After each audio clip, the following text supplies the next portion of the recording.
Students, welcome to Lotus Academy. अभी हम class 10th का जो चैप्टर 3 लास्ट टाइम स्टार्ट किया था वही आगे कंटिन्यू करने जा रहे हैं। पिछले वाली क्लास में हमने सीखा था ग्राफिकल मेथड। ग्राफिकल मेथड पिछले पार्ट में हम करवा चुके हैं। जिन्होंने वो पहले नहीं देखा वो पिछले पार्ट को फिर से खोल के देख सकते हैं।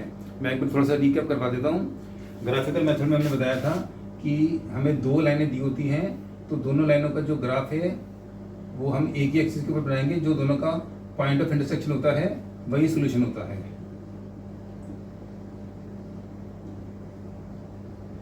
जो दोनों लाइनों का पॉइंट ऑफ इंटरसेक्शन है वही सॉल्यूशन होता है।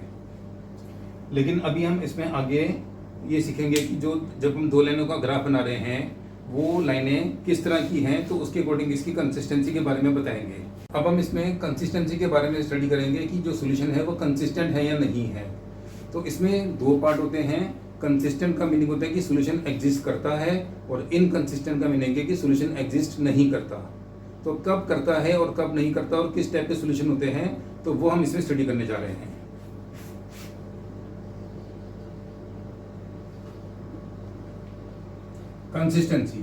कंसिस्टेंसी के दो पार्ट हैं। पहला है कंसिस्टेंट।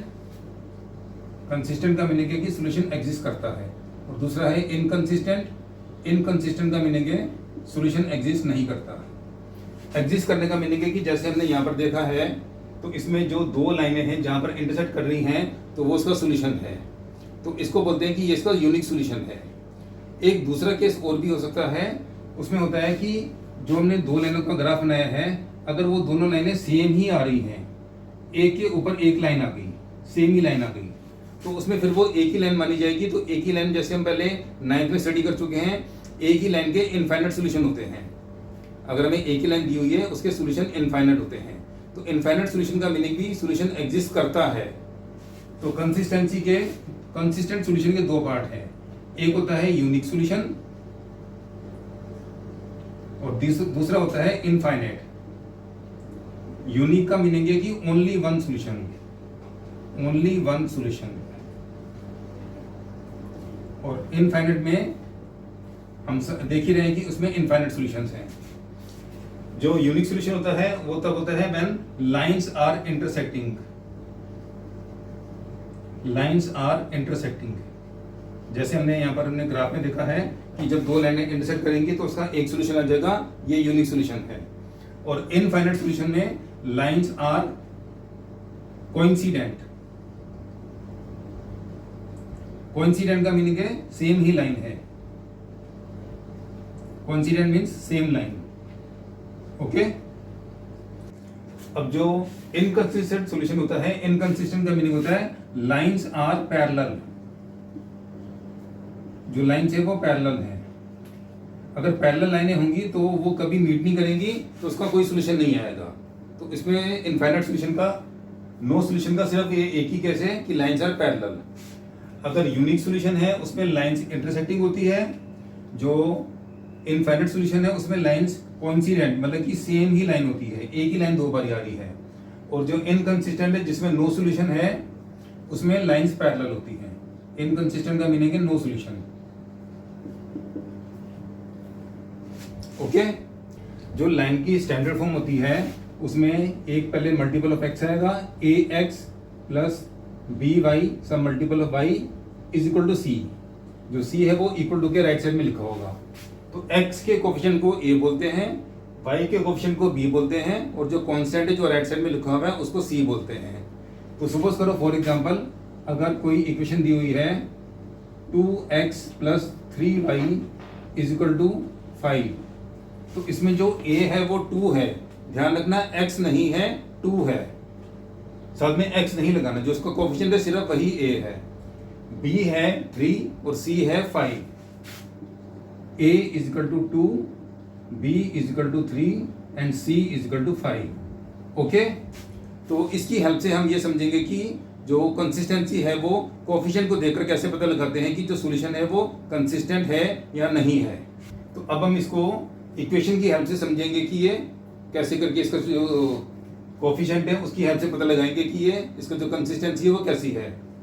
तो मैंने बताया था कि जो इक्वेशन है उसमें x के मल्टीपल को a मानते हैं तो जब दो इक्वेशन होगी तो पहली वाली में हम मान लेंगे a1x, दूसरी और y के क्वेश्चन को मान लेंगे b1y और इज इक्वल टू कॉन्स्टेंट को मान लेंगे c1।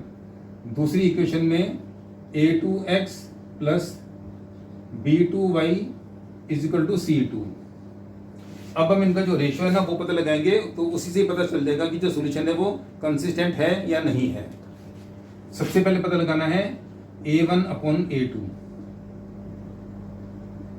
फिर उसके बाद पता लगाओ b1 अपॉन b2। तो अगर ये दोनों इक्वल नहीं है, अगर ये दोनों इक्वल नहीं है, if a1 upon a2 is not equal to b1 upon b2, then it is a case of unique solution.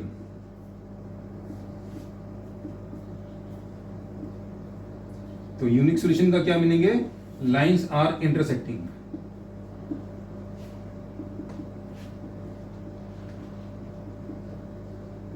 तो ये कंसिस्टेंट सॉल्यूशन का पहला पार्ट है जिसमें लाइंस इंटरसेक्टिंग होती है। तो इसको हम बोलते हैं कि solution is consistent, means solution exist करता है और वो एक ही है। तो इसको हम केस 1 मान लेते हैं। केस 2 में अगर इनफाइनाइट सॉल्यूशंस हैं,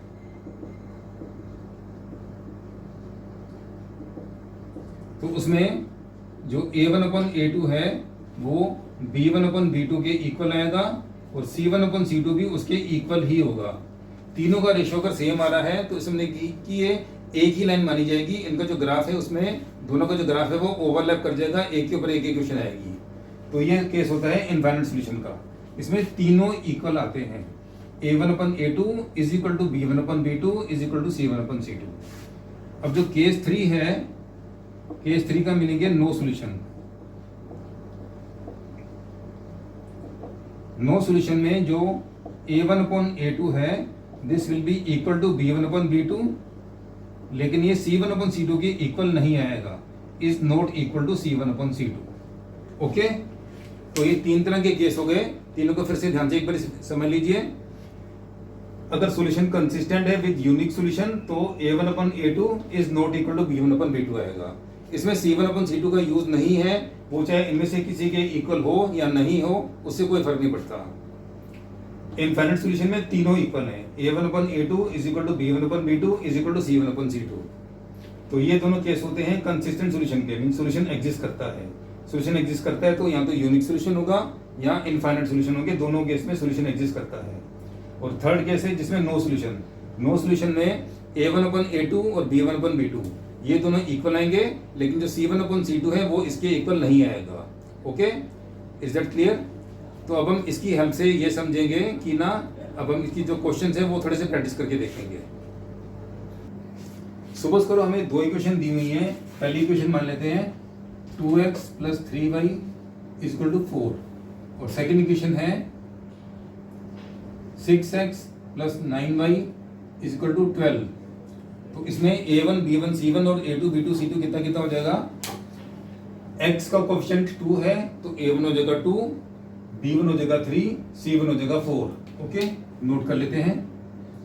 a1 हो गया 2, b1 हो गया 3, c1 हो गया 4 और a2 है 6, b2 है 9, c2 है 12।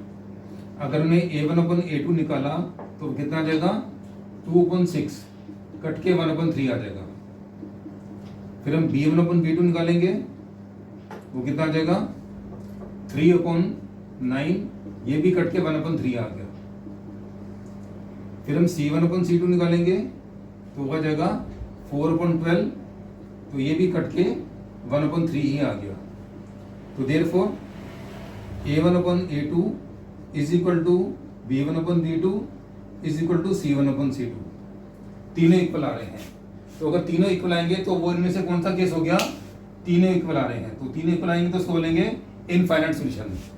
तो ये जो दोनों लाइनें हैं वो सेम ही है। अगर हम फर्स्ट इक्वेशन को 3 से मल्टीप्लाई कर देंगे तो वो ये वाली बन जाएगी। तो दोनों का जो ग्राफ है वो एक ही बनेगा, तो इसमें इसके इनफाइनाइट सॉल्यूशन आ जाएंगे।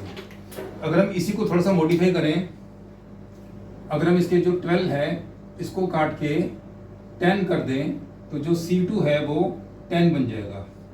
तो a1 अपन a2 और b1 अपन b2 दोनों सेम आएंगे लेकिन जो C1/C2 है वो चेंज हो जाएगा। C1/C2 कितना हो जाएगा? C1/C2 आएगा 4/10, 2 से कटेगा 2, 2 से कटेगा 5, 2/5 हो गया। तो अब हम क्या देख रहे हैं कि जो A1/A2 और B1/B2 है वो दोनों सेम आ रहे हैं, लेकिन C1/C2 अलग आ रहा है। तो this is not equal to C1/C2। अब ये कौन सा केस हो गया? पहले दो इक्वल है, तीसरा वाला अनइक्वल है, तो इसमें नो सोल्यूशन हो जाएगा। इसमें जब हम दोनों लाइनों का ग्राफ बनाएंगे तो दोनों लाइंस पैरेलल आ जाएंगी, तो वो कहीं मीट नहीं करेंगी, तो उसका नो सोल्यूशन आ जाएगा। इसी को थोड़ा और मॉडिफाई करते हैं, तो हम जो इसका थर्ड वाला केस है वो भी समझ लेंगे। सपोज करो इसमें अब हम B2 को भी चेंज कर देते हैं। अगर हम B2 को भी 6 कर दें, अब क्या हो जाएगा? जो A1/A2 है वो 2/6 है, कट के 1/3 आया, और B1/B2 3/6 हो जाएगा, ये कट के 1/2 आ जाएगा। तो अब इसमें क्या होगा? जो A1/A2 है this is not equal to B1/B2। इसमें C1/C2 का यूज नहीं है, चाहे किसी के इक्वल आ रहा हो चाहे नहीं आ रहा हो। तो अगर A1/A2 और B1/B2 दोनों इक्वल नहीं है तो it is a case of unique solution. तो जो लाइंस है वो इंटरसेक्टिंग है। समझ गए इस चीज को? अब इसमें क्वेश्चन के स्टेप क्या आते हैं, अब आपको हम वो भी बताते हैं। क्वेश्चन में सुबह सुबह ऐसे करके लिखा होगा, हमें दो इक्वेशन ऑलरेडी गिवन होगी। तो फर्स्ट इक्वेशन को मान लेते हैं 2x + 3y = 4। फर्स्ट इक्वेशन ये मान लेते हैं। और जो सेकंड इक्वेशन है उसमें u करके लिखा होगा k + 2x + 6y = 3k + 2। और हमें लिखा होगा कि इट हैज इनफाइनाइट सॉल्यूशंस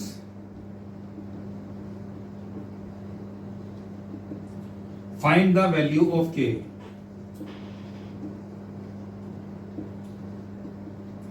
हमें इस तरह से दो इक्वेशन दी होंगी और लिखा होगा कि जो इसमें k आ रहा है तो k की जगह क्या पुट करेंगी, इसके इनफाइनाइट सॉल्यूशन आ जाए। तो इनफाइनाइट सॉल्यूशन में क्या केस होता है? इसमें A1/A2 = B1/B2 = C1/C2 तीनों इक्वल होते हैं। तो अगर हम तीनों को इक्वल लिखेंगे, अच्छा फिर से इसमें देख लो, A1 B1 C1 और A2 B2 C2 क्या हो गया? A1 हो गया 2, B1 हो गया 3, C1 हो गया 4, और A2 जो x का कोएफिशिएंट है हो गया k + 2, B2 6 हो गया, और C2 हो गया 3k + 2। तो इसमें अगर तीनों इक्वल हैं, A1/A2 = B1/B2 = C1/C2, तो तीनों की वैल्यू पुट करो।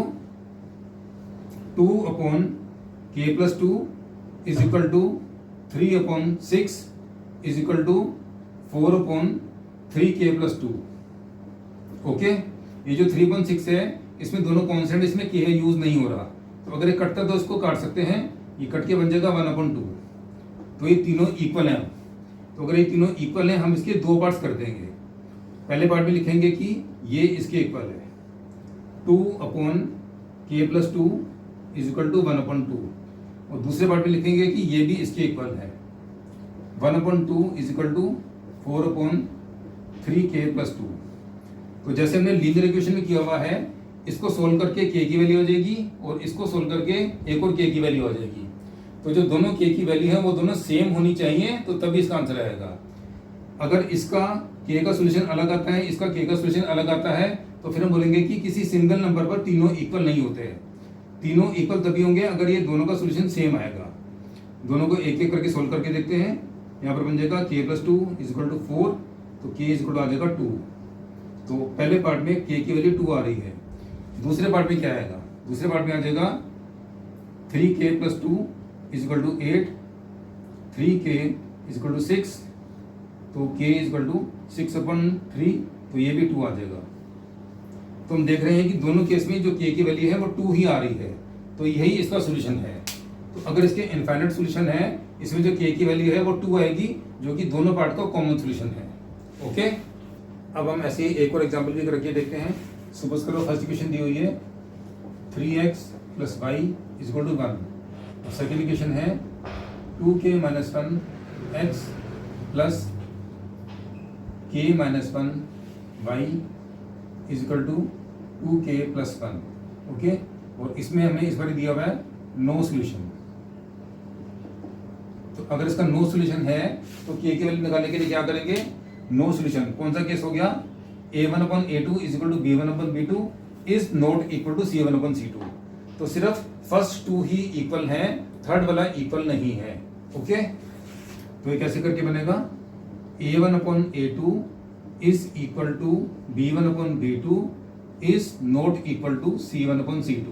अब हमने इस बारी c1 वाले का यूज नहीं करना, सिर्फ इन दोनों को सोल्व करके ही k की वैल्यू निकाल देंगे। पुट करके क्या आएगा, ये 3/2k - 1 is equal to 1/k - 1 and is not equal to 1/2k + 1। हमने सिर्फ इन दोनों को ही क्रॉस मल्टीप्लाई करके k की वैल्यू निकालनी है। वो क्या बनेगी, 3k - 3 is equal to 2k - 1। 3k - 2k is equal to -3 को लेके जाएंगे, वो प्लस का 3 बन जाएगा, 3 - 1। 3k - 2k k आ गया, तो k की वैल्यू आ गई 2। ओके, k आ गया 2। अब हम इसमें ये चेक करके भी दिखाएंगे कि k की वैल्यू 2 लेने से जो a1/a2 b1/b2 है वो दोनों सेम आ रहे हैं, लेकिन c1/c2 सेम नहीं आ रहा। चेक करके देखते हैं, a1/a2 कितना बन जाएगा, k की वैल्यू 2 है, तो k की वैल्यू 2 पुट करेंगे, 3/2k - 1 ऊपर आ गया 3, नीचे 2 × 2 4, 4 - 1 3, नीचे भी 3 आ गया, कट के 1 आ जाएगा। b1/b2 कितना आएगा, b1/b2 में 1/k - 1, ऊपर 1 है, नीचे k - 1, k के लिए 2 है, 2 - 1 1 आ गया, तो ये भी 1 आ गया। अब जो c1/c2 है वो सेम नहीं आना चाहिए। चेक करके देखते हैं, 1/2k + 1, ऊपर 1 है, नीचे 2k + 1, k के लिए 2 है, 2 × 2 4, 4 + 1 5, तो ये 5 आ गया। तो देयरफॉर वी सी दैट जो a1/a2 है ये इक्वल टू है b1/b2 के, और ये c1/c2 के इक्वल नहीं आया, it is not equal to c1/c2। Therefore k = 1, हमारा आंसर है k = 2, हमारा आंसर आएगा k = 2। तो ये इसका सोल्यूशन है। Okay, is that clear. तो इसकी हेल्प से आप इसकी जो बुक के क्वेश्चन है वो आप सोल्व करके देख सकते हैं। अगर आपको इस टॉपिक से रिलेटेड किसी भी क्वेश्चन में डाउट होता है तो चैनल डिस्क्रिप्शन में मेरा फ़ोन नंबर दिया हुआ है, आप मुझे व्हाट्सएप करके डाउट पूछ सकते हैं।